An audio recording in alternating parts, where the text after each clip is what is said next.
ఇంకొక పెద్ద నియమం ఉంది మనుష్య జీవితానికి. బ్రహ్మచర్యేణ ఋషిభ్య, బ్రహ్మచర్యంలో ఉండి ఋషి యొక్క రుణాన్ని తీర్చుకోవాలి. బ్రహ్మచర్యంలో ఉండి అన్న మాటకు అర్థం ఏమిటంటే ఋషులు ఇచ్చిన వాంగ్మయాన్ని చదువుకోవాలి. వాళ్ళు మన జీవితాలు బాగుండాలని, మనం ధార్మికంగా బ్రతకాలని వాళ్ళు కష్టపడి ఒక్క అక్షరం కల్పితం లేని వాంగ్మయాన్ని రచించి మన కొరకు ఇచ్చారు.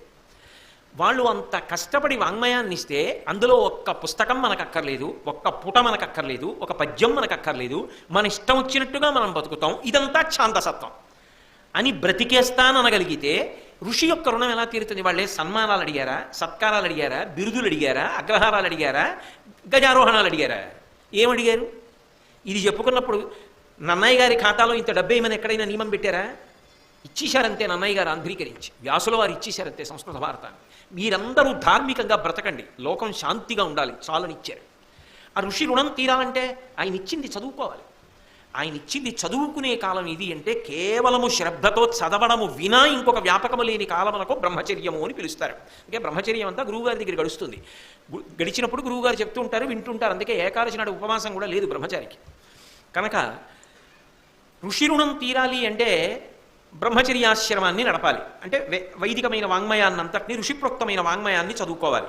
అలాగే యజ్ఞేన దేవీభ్య, యజ్ఞయాగాది క్రతువులు చేసి దేవతల యొక్క రుణాన్ని తీర్చుకోవాలి. వాళ్ళు వర్షమునకు కారణమై ఉన్నారు కాబట్టి వాళ్ళకి అగ్నిముఖంగా హవిస్సు ఇస్తే హవిస్సు దేవతలకు అందితే దేవతలు సంతోషించి మళ్ళీ వర్షం కురిపిస్తారు. దానివలన దేవతల యొక్క రుణం తీరుతుంది. అలాగే ప్రజయా పితృభ్య, తాను సంతానమును పొందాలి. తాను సంతానమును పొందితే తనకి జన్మనిచ్చినటువంటి తండ్రి గారి యొక్క రుణం తీరుతుంది. లేకపోతే రుణం తీరదు. రుణం తీరలేదనుకోండి ఉత్తమ గతులు పొందలేడు అని శాస్త్రవాక్కు. చాగంటి కోట ఎసరారు చెప్తున్నాడు అనకండి, శాస్త్రం చెప్పింది నేను చెప్తాను.